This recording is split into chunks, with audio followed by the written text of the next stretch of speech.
Veto के एक तरफा इस्तेमाल से गुस्साए भारत की दहाड़ ने पूरे संयुक्त राष्ट्र को हिलाकर रख दिया। वीटो पावर में बदलाव या इसे खत्म करने की बात ने ही पूरी दुनिया को हैरानी में डाल दिया है।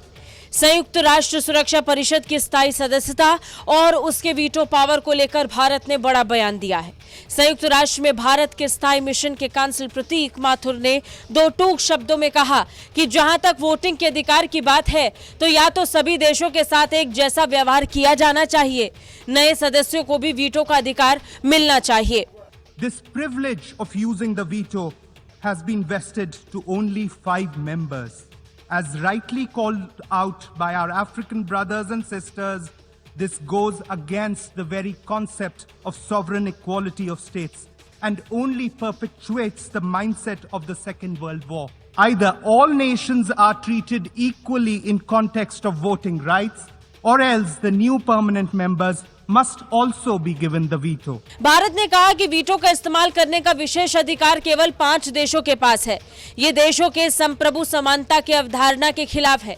ये द्वितीय विश्व युद्ध की मानसिकता को ही आगे बढ़ाता है, जिसमें विजेता को ही सब कुछ मिलता है।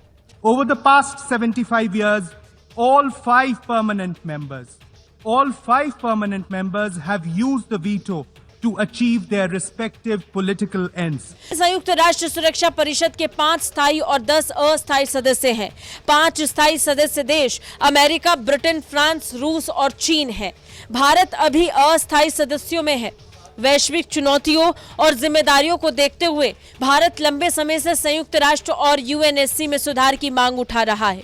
5 स्थायी सदस्यों के पास वीटो का अधिकार होता है। यूएनएससी में लाए गए किसी प्रस्ताव पर यदि कोई स्थायी सदस्य देश वीटो कर देता है तो ये प्रस्ताव खारिज हो जाता है। वीटो किसी प्रस्ताव को अस्वीकार करने का अधिकार देता है। किसी प्रस्ताव को पारित करने के लिए 5 सदस्यों की सहमति जरूरी होती है। भारत की स्थायी सदस्यता का समर्थन अमेरिका, ब्रिटेन, फ्रांस और रूस कर चुके हैं। केवल चीन ही है जो भारत की स्थायी सदस्यता का विरोध करता आया है। चीन नहीं चाहता कि भारत को वीटो पावर का अधिकार मिले।